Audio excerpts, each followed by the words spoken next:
আজ দুপুরবেলা রাজ্যের বিদ্যুৎ মন্ত্রী রতনলাল নাথ সাবরুমনগর পঞ্চায়েতের ৬ নং ওয়ার্ডের আনন্দপাড়ার বাসিন্দার শিবরঞ্জন দত্তের বাড়িতে এসে মৃত পূর্ণেন্দু বিকাশ দত্ত ওরফে বিল্টুর পরিবারের সাথে কথা বলে সমবেদনা জানান। মন্ত্রী রতনলাল নাথ মৃত বিল্টুর বাড়িতে আসার পর হঠাৎ সাবরুমের লোকজনদের সাথে বিভিন্ন প্রশ্নের মুখে পড়েন।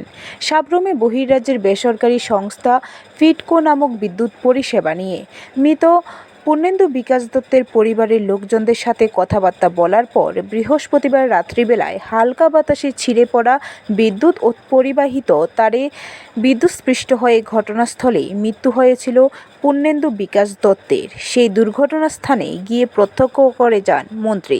দুর্ঘটনাস্থানে মন্ত্রী রতনলাল নাথ সাংবাদিকদের মুখোমুখি হয়ে স্বীকার করে নিলেন ফিডকোর পরিষেবা একেবারেই তলানিতে, এবং তিনি আরও জানান সাবরুম মহকুমা হাসপাতালে আর বিদ্যুৎ বিচ্ছিন্ন হবে না। এরপর চলে যান মনোবাজার স্কুল চৌমুনি এলাকায় ফিডকো অফিসে। সাবরুমে এসেছি। সাবরুমে গত পরশুদিন রাত্রে অত্যন্ত দুঃখজনক বেদনাদায়ক একটা ঘটনা ঘটেছে। ইয়াং ছেলে, ইঞ্জিনিয়ার এবং স্বাস্থ্য দপ্তরের রাজ্যের মেইন জায়গাতে ওনার পোস্টিং। যেহেতু শনি রবিবার ছুটি, এই জন্য ছুটিতে এসেছিল।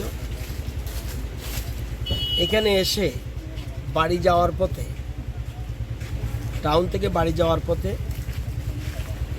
এখানে যে বিদ্যুতের তার, সেটা বৃষ্টি সামান্য হয়েছিল কিন্তু তারটা ছিঁড়ে যায়।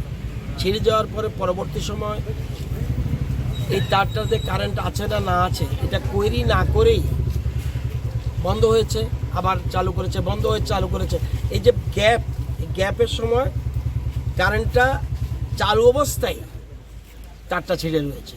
এর ফলে এখানে একটা দুর্ঘটনা ঘটেছে এবং সাথে সাথেই প্রায় ঘটনাস্থলে তার মৃত্যু হয়েছে বলা যায়। যদিও হাসপাতালে নিয়েছে, কিন্তু আমার মনে হয় ঘটনাস্থলে গেছে, যদিও হাসপাতাল কর্তৃপক্ষ তাকে মৃত বলে ঘোষণা করেছে। এটা অত্যন্ত বেদনাদায়ক, অত্যন্ত দুঃখজনক। এবং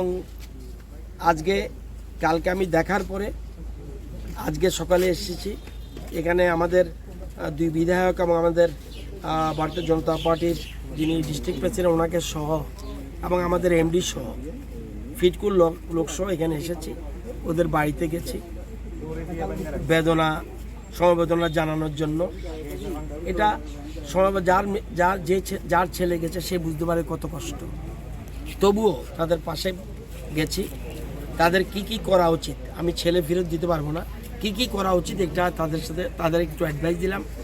প্লাস এই ঘটনায় আমাদের দপ্তর, মনে রাখবেন ফিডকো একটা প্রাইভেট সংস্থা এবং টিএসএসিএল একটা নিগম, আর পাওয়ার ডিপার্টমেন্ট আলাদা জিনিস। তো আমরা একটা পৃথকভাবে তদন্ত করছি। ব্যুরো রিপোর্ট, খবর ত্রিপুরা।